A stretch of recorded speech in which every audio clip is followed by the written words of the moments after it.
Madame, Monsieur, bonsoir. Vous l'aurez compris, votre émission de Grand Virage vous invite pour ce mois dans les méandres de la navigabilité au Burkina Faso. Grand Virage de ce mois vous invite à la découverte des zones navigables au Burkina Faso. Quelles sont les zones où l'on pratique les activités de navigabilité au Burkina Faso? Comment l'organisation est faite autour des activités de navigabilité au Burkina Faso? Autant d'interrogations qui auront des réponses dans votre numéro de Grand Virage.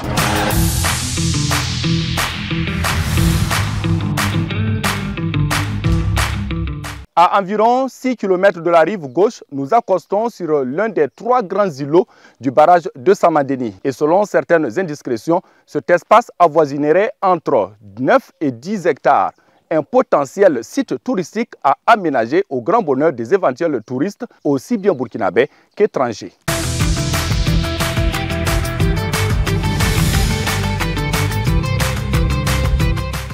Barrage de Samadeni dans la région du Guirico. Avec son plan d'eau de 50 km de long, d'environ 20 km de large et 30 mètres de profondeur, le tourisme est pratiqué ici aux abords des pirogues. Un plan d'eau favorable à toutes les activités de navigabilité d'engins de tout genre. En termes de navigabilité, il faut dire que le plan d'eau de Samadeni peut permettre en tout cas à des engins autres que les pirogues motorisées, voilà, notamment les hors-bord d'un certain gabarit, voilà, pourront effectivement naviguer sans problème sur le plan d'eau. Et également, il faut dire qu'à partir de Sungalo-Daga, lorsque nous embarquons au niveau du barrage, nous pouvons en tout cas rallier certains villages tels que Sadina, Diofoloma, Saint-Fra, et j'en passe, à travers en tout cas cette voie fluviale. Une voie fluviale qui connaîtra bientôt une affluence avec ses aménagements du centre écotouristique de Samadeni.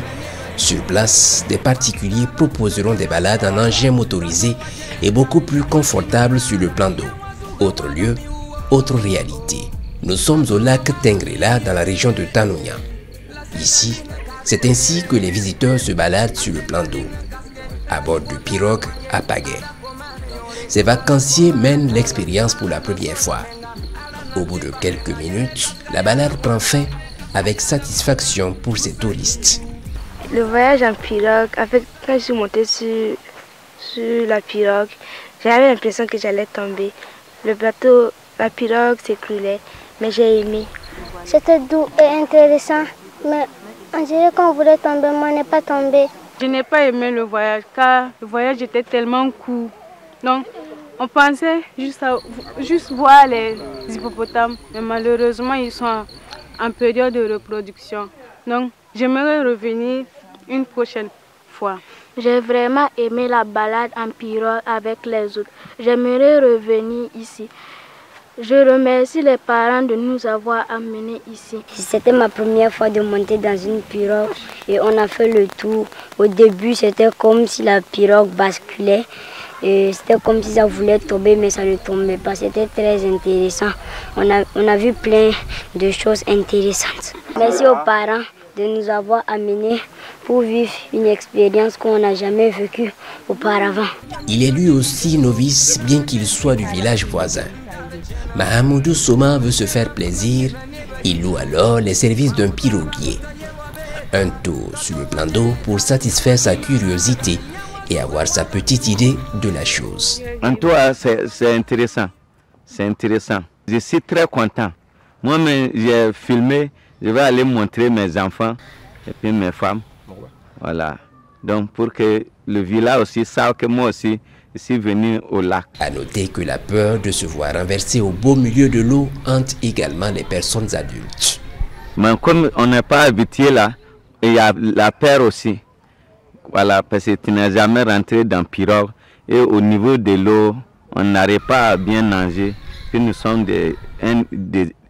à l'étranger. Donc ça nous fait peur parce qu'on n'a pas habitué, on ne sait pas ce qu'il y a. C'était un goût un peu agréable, mais ça, comme pour la première fois en tout cas, ça fait un peu peur. On a peur de se faire renverser. Surtout quand on revient et que la pirogue croise le vent, ça donne un peu de vertige. Heureusement, on n'a pas croisé des hippopotames. J'avais vraiment peur qu'un hippopotame surgisse en plein milieu d'eau. Mais avec le gilet, je pense que ça va aller. C'est ma première fois de faire un tour dans un pirogue. Bon, au début, c'est stressant, vu que je ne sais même pas nager. Mais bon, ça a été calme. Mais bon, c'est une belle expérience en tout cas. Le fait même de ne plus être sur la terre ferme, c'est déjà une autre sensation. Voilà, et d'admirer l'eau, le paysage, c'est agréable. La mare aux hippopotames de Bala dans la province du Houé. Un autre plan d'eau où le tourisme est pratiqué à travers la navigabilité. Aujourd'hui, vous ne verrez pas de touristes car la zone a été pendant longtemps sous emprise terroriste. Le territoire est reconquis depuis quelques mois avec la réinstallation des populations, mais le tourisme peine à rebondir. Enfiler ses gilets de fortune, règle d'or pour monter dans cette barque. Objectif, aller à la rencontre d'hippopotames. Ça dépend de là où se trouvent les hippopotames. Même si la longueur de la mare fait 3 km pendant le décrue d'eau. Donc, même si ça se trouve à 3 km, vous allez partir avec les visiteurs, même si c'est une seule personne, pour qu'ils puissent bien voir l'hippopotame en question. Donc, on peut aller jusqu'à 3 km et revenir. La balade est infructueuse. Pas de traces d'hippopotame après avoir parcouru la mare de long en large. Il faut se contenter de contempler le paysage. Nous rebroussons donc chemin. Ici, la prudence est de mise car le risque d'accident est élevé. Un soir vers 17h, moi j'étais là en bordure de l'eau. Je voyais l'hippopotame pour chercher d'autres pêcheurs.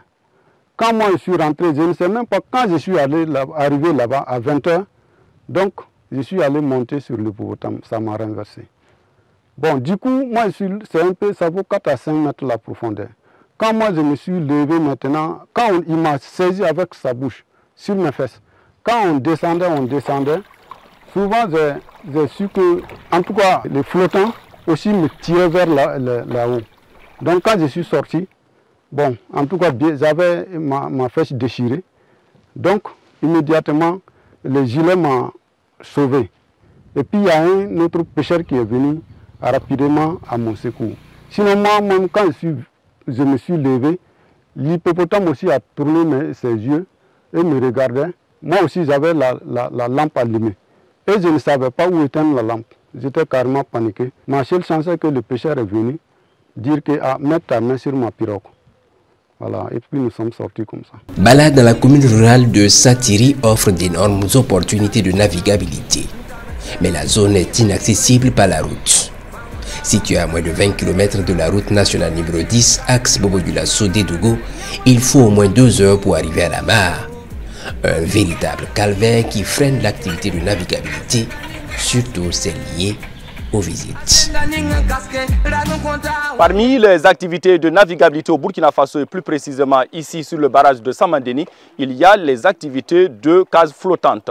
La case flottante, une activité de pisciculture mise en œuvre dans le cadre de l'offensive agro-pastorale et halieutique. Sur cette case flottante, par exemple, elle a été installée en novembre 2024. En arrière-plan, vous avez déjà du poisson, taille marchande techniquement parlant, c'est-à-dire du poisson prêt pour la consommation, du poisson dont le poids varie entre 500 grammes et 1 kg. Sur cette case circulaire, quelle est la quantité d'alevin empoisonné? Comment se passe l'activité de nourrissage? Quelle est la quantité attendue à la récolte? La réponse à toutes ces questions dans ce reportage.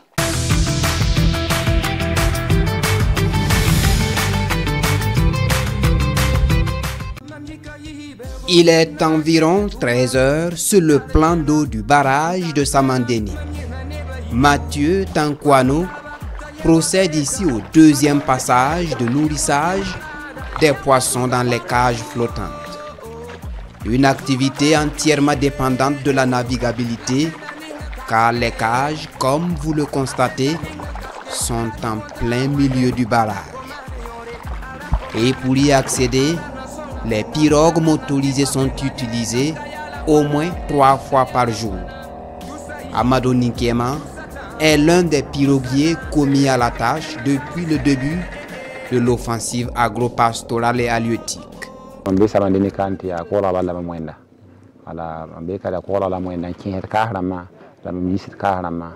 Voilà, donc la patronne a wandat pour un quinte man qui c'est arrivé à mawa ya récolte maintenant mal récolte ba ni la même tout bala si le même si on va en cause ba to on va en cause nanten tawa un pisi de la côte on be pour mettre la compagnie on be bene da tourner tout mataba ne sa damane elimination da tuna tourner taba ya inquiété tout kan hawaïka to bolman to makana wa songba. Chaque jour on vient, on monte avec les pirogues motorisées. On fait le nourrissage entre 8h, 9h. S'il n'y a pas trop de vent, si possible à 12h, on monte, 12h, 13h. On fait un deuxième nourrissage. Et dans la soirée, vers les 16h, on fait un troisième nourrissage. Et on attend demain pour reprendre le même processus. Les cases flottantes à l'aide des pirogues motorisées. On a des pirogues, au lieu de ramer pour aller, on a mis des moteurs qui nous permettent d'arriver à temps sans aucun souci sur les cases flottantes. Le plan d'eau du barrage de Samandéni héberge plus de 300 cages flottantes appartenant à 82 promoteurs. Une promotion de la pisciculture entrant dans le cadre de l'offensive agro-pastorale et halieutique lancée en mars 2024. Et grâce à cette initiative, l'activité de navigabilité connaît désormais un essor important ici à Samandéni. De la rive à ici, c'est autour de 3 à 4 km. Mais à vue d'œil, on n'a pas l'impression que c'est aussi loin. C'est vrai, la première question, c'est comment on fait pour arriver. Donc nous sommes dans le cadre des cages flottantes. Donc nous sommes en bas de nous, on a 25 à 30 mètres. Et donc vous voyez les superstructures posées sur des fûts qui favorisent la flottabilité. Alors pour ce qui concerne la navigabilité, il est clair qu'il faut des engins motorisés pour accéder aux cages afin de procéder et à l'installation d'abord et à l'empoisonnement et par la suite au nourrissage, avec bien entendu ce qui concerne l'entretien des cages, notamment l'entretien des filets pour éviter le colmatage et tout ce qui s'ensuit. Donc on a besoin d'un dispositif de navigabilité, notamment une pirogue, avec un agent formé aux techniques de navigation et pour pouvoir vraiment accéder justement aux cages afin de procéder à tous les actes liés à l'activité de production. Une production de poissons qui bénéficie de l'accompagnement des services techniques de l'État. Les techniciens qui veillent au quotidien à la bonne marche de l'activité. Il n'est donc pas rare de les croiser sur le plan d'eau, soit pour le suivi, soit pour apporter des solutions à certaines préoccupations des promoteurs. Un suivi qui s'effectue bien entendu par la pirogue.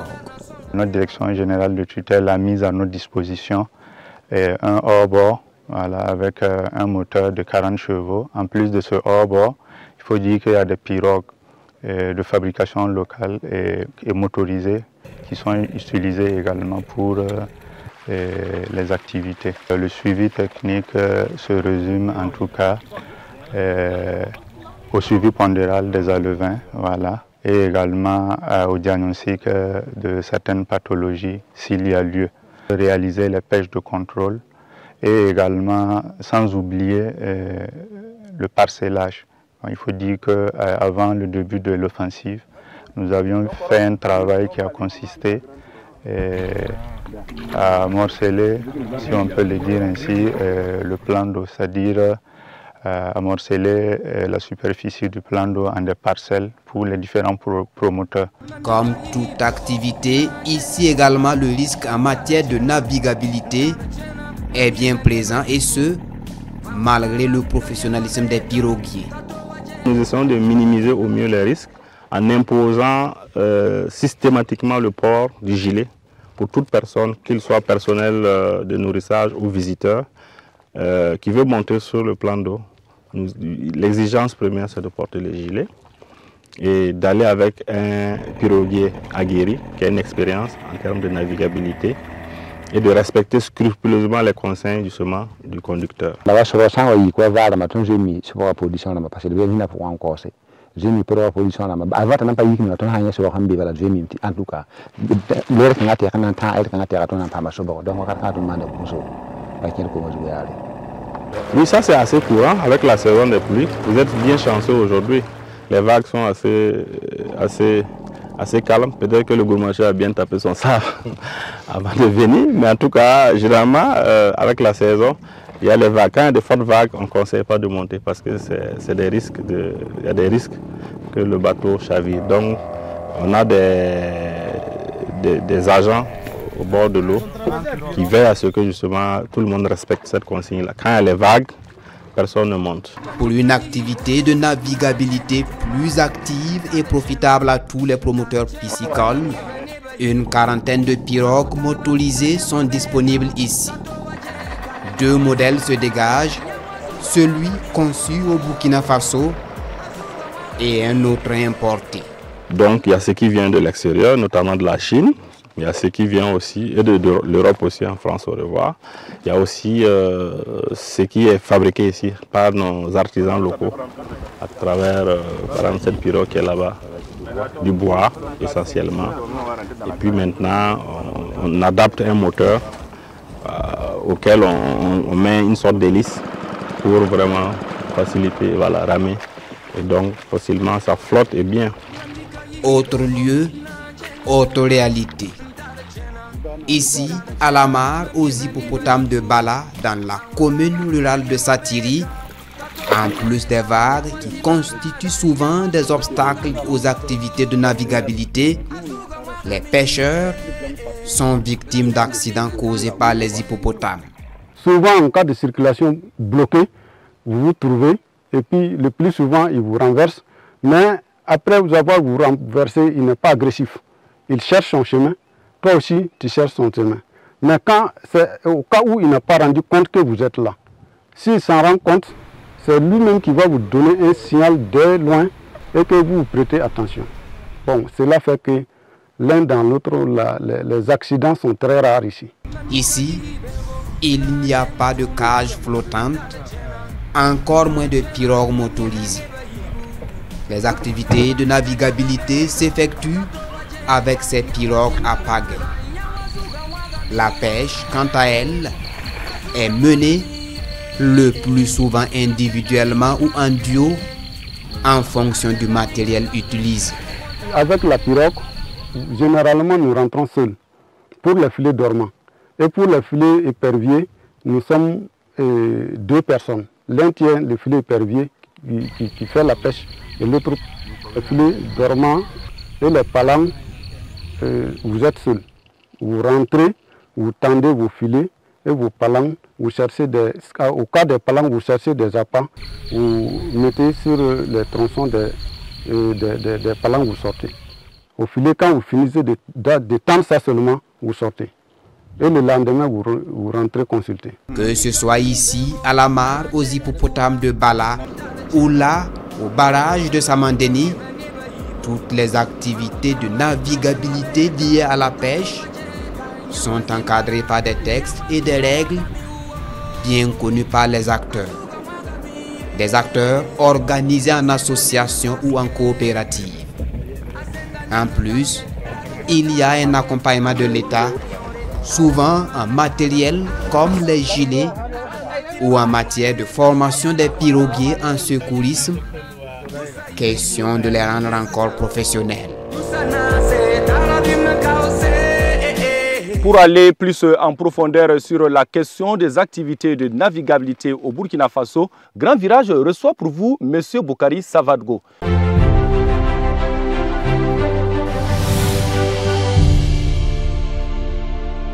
Monsieur Savadgo est le directeur régional de la mobilité du Guirico. Monsieur Savadgo, bonjour. Bonjour, Monsieur Sandamba. D'entrée de jeu, quel est le cadre législatif qui régit les activités de navigabilité ici au Burkina Faso? Merci pour l'intérêt que vous accordez à cette thématique très importante. Et d'emblée, je voudrais dire qu'en matière de réglementation, sur le plan international, il y a une réglementation. Mais sur le plan national, la matière n'est pas suffisamment réglementée. C'est la raison pour laquelle les plus hautes autorités ont instruit les départements de voir dans quelle mesure ils peuvent plus réglementer cette question-là. Mais est-ce qu'on peut dire qu'il y a des activités de navigabilité au Burkina? Si, il y a des activités de navigabilité au Burkina et dans différentes régions comme dans la région même de Guiriko. Il y a le barrage de Samandini qui quand même présente d'énormes potentialités en termes de navigabilité. Même à Satiri, il y a aussi du potentiel là-bas et entre autres. En tout cas, le potentiel est là. Et exactement, c'est quoi les activités de navigabilité? L'activité de navigabilité, c'est notamment utiliser les eaux pour faire le transport soit des marchandises, soit des personnes. Et les eaux peuvent être naturelles ou on aménage, ou ça peut être aussi artificiel. Et dans la région de Guiriko, exactement, plus précisément, qu'est-ce qu'on en fait de cette opportunité? Comme je le disais au début, la matière est en phase embryonnaire. Mais les autorités ont instruit notamment la DGTM de voir dans quelle mesure ils pourront même élaborer une politique nationale de transport fluvial. Donc c'est une question importante et qui tient beaucoup à cœur les plus hautes autorités. Et ce qui existe pour le moment, c'est vraiment une activité de navigabilité pour notamment nourrir le poisson. Et également, il y a des zones inaccessibles où on utilise les pirogues notamment pour se déplacer d'un point A à un point B. Il faut dire que c'est vraiment une solution palliative à des zones non accessibles. Parce qu'il y a des zones au Burkina pendant la saison des pluies avec le transport fluvial. Et les populations et le gouvernement, s'ils mettent un peu les moyens, ça peut être une solution alternative à la non-accessibilité de certaines zones. On a vu tout récemment au niveau de la DGTM que vous représentez, par exemple, dans la région de Guiriko, une formation des piroguiers de la région. Est-ce à dire, cela entre dans la politique actuelle du gouvernement d'intensifier, de donner un contenu à ces activités de navigabilité?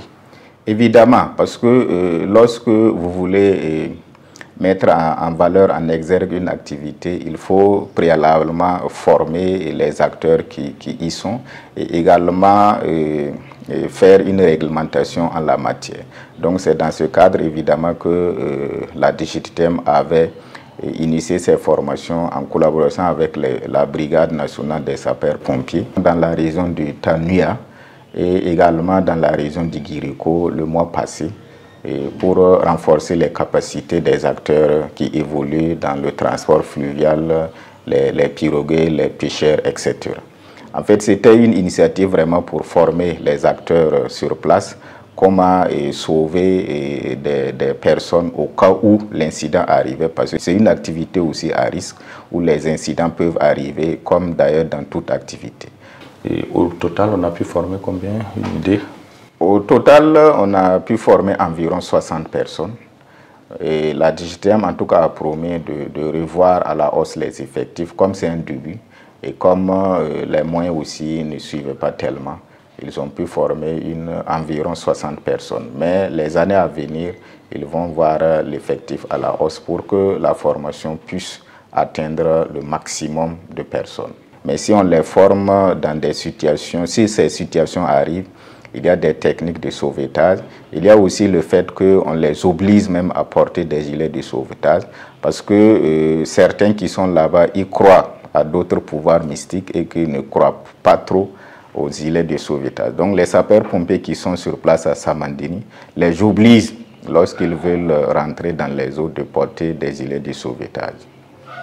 Oui, quand on regarde bien avant cela, comment c'était organisé? Bon, bien avant cela, il faut dire que ce n'était pas très bien organisé. Et les gens arrivent, notamment, vous savez qu'il y a des gens qui ici connaissent l'eau, et ce qu'on appelle les bozos, qui sont des habitués de l'eau. Et donc, eux, ils viennent, puisque ce sont des pêcheurs d'origine, ils viennent pour la pêche, donc ils utilisent les pirogues pour faire leur pêche. Donc, c'était comme cela. Donc, l'activité n'était pas vraiment encadrée. Mais vu les avantages vraiment de l'activité, le gouvernement a décidé d'encadrer pour pouvoir tirer pleinement les avantages liés au transport fluvial. Parce qu'il faut dire que le transport fluvial, c'est parce que nous n'avons pas les eaux comme les autres pays côtiers, sinon ça présente des avantages. Parce qu'en termes écologiques, ça ne dégage pas comme cela de CO2. Et ça permet aussi de transporter énormément de marchandises, plus que le transport par la route. Et en termes même de tracasserie, vous savez que le transport routier, il y a trop de tracasserie. Alors que si c'est le transport fluvial, il faut dire qu'il n'y a pas de tracasserie. Parce que si vous embarquez, si vous avez vos papiers, vous embarquez, c'est fini. Donc, si on utilise ça aussi pour faire le transport de personnes, bon, dès lors que vous embarquez, c'est fini. Il n'y a plus de tracasserie sur la route. Même si on peut aussi dire quelques inconvénients qui toutefois ne sont pas énormes, c'est notamment les crues et les décrues. Ce sont des périodes parfois où la navigabilité est un peu difficile. Outre ça, ça présente plus d'avantages que d'inconvénients. Ok, quand on regarde également, on voit en plus de l'activité de pisciculture qu'on utilise la navigabilité, il y a également les activités de tourisme sur les sites où on a pu visiter. Est-ce que vous avez l'intention de mettre beaucoup plus de moyens au profit des piroguiers, notamment les gilets de sauvetage et pourquoi pas les engins? En tout cas, je crois que c'est l'ambition du gouvernement. À travers la DigitTM, comme vous l'avez évoqué incessamment, ils ont formé et à l'occasion de cette formation, ils ont fait une donation de gilets de sauvetage aux pêcheurs sur place. Donc ce n'est qu'un début.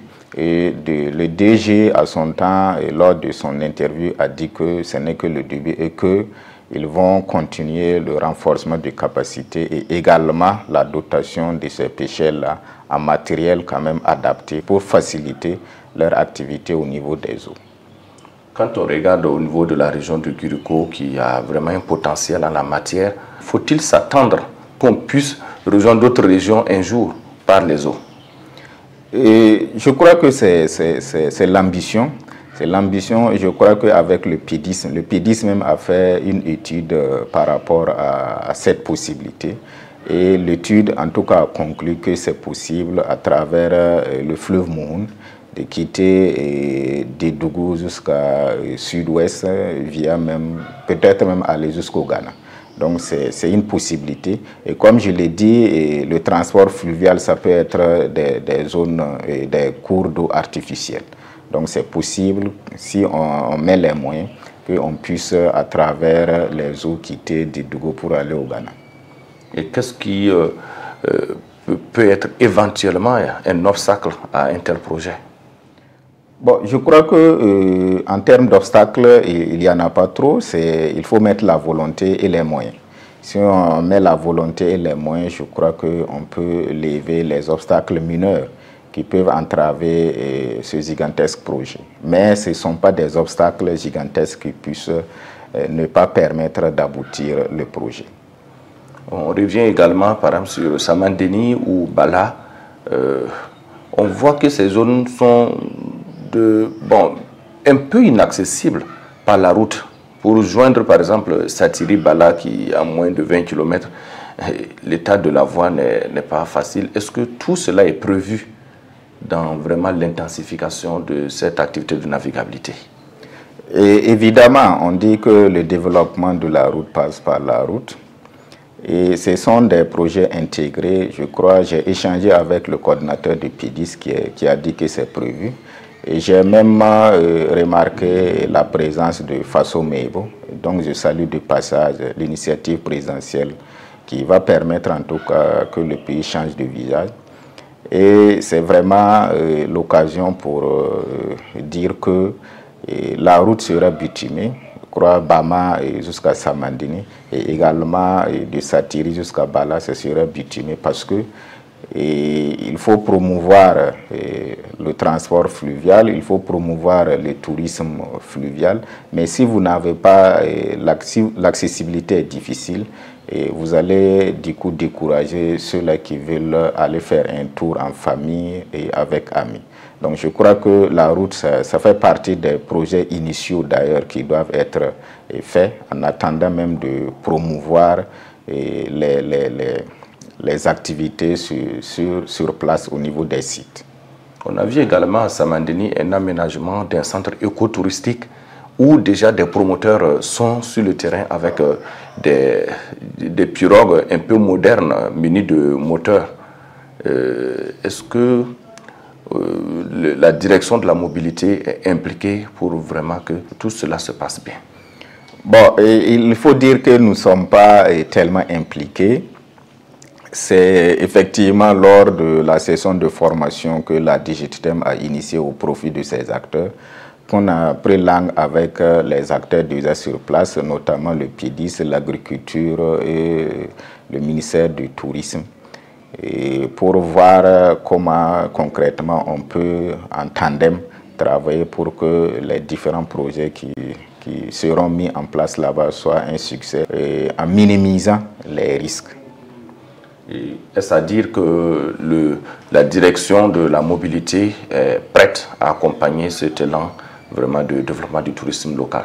Si, nous sommes disponibles et nous avons à chaque fois rappelé notre disponibilité, accompagner toute initiative dont notre compétence ou dont notre contribution est sollicitée.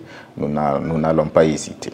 Toujours dans le sens d'améliorer cette activité au Burkina Faso, faut-il s'attendre qu'il y ait peut-être une loi ou bien des propositions de projets de loi au niveau de la représentation nationale?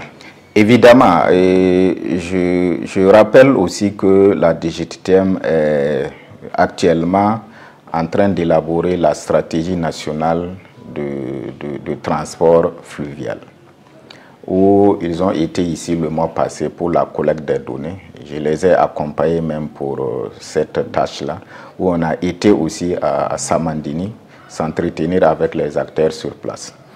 Et la stratégie, ce serait assortie d'un plan d'action triennal. Et c'est dans cette stratégie-là où il faut développer, il faut d'abord donner la vision et également donner les différents axes de développement de la stratégie. Et si c'est assorti de plan d'action, je crois qu'à l'horizon, notamment c'est quinquennal, à l'horizon de 5 ans, on pourra avoir un développement substantiel de cette matière, de ce transport fluvial.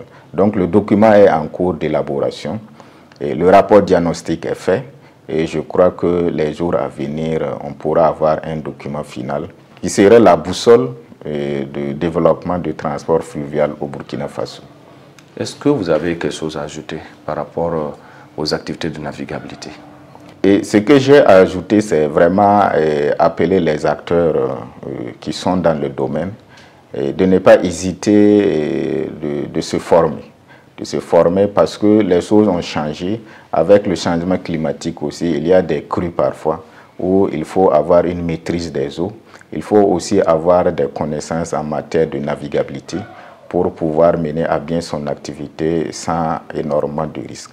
Donc c'est de les interpeller, d'aller auprès des techniciens pour prendre les conseils et notamment suivre les instructions des experts et des agents du ministère qui vont leur être donnés.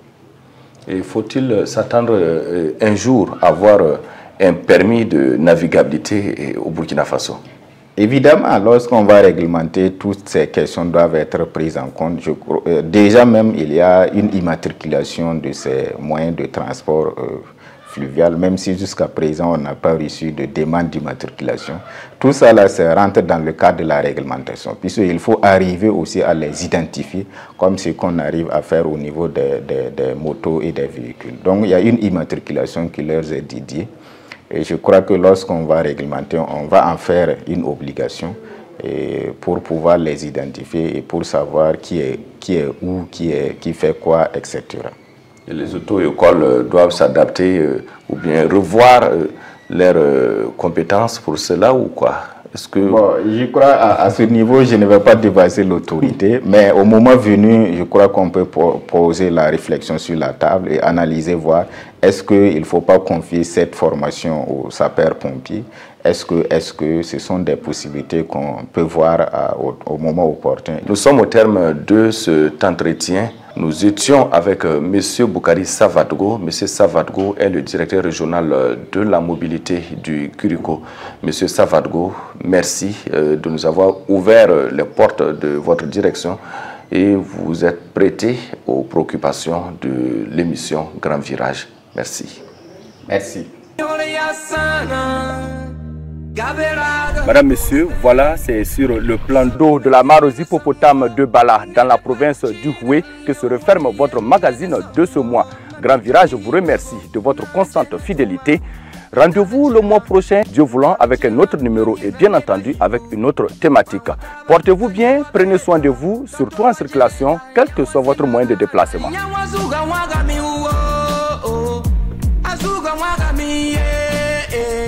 La senda ninga kaske asenda ninga kaske ragun kontra waye ala komana yore ala komana kalam ala na songa menga ala na tipa menga ye kaska yala wana tusa ibu tusa tambo tusa nase tarabim kause oh oh oh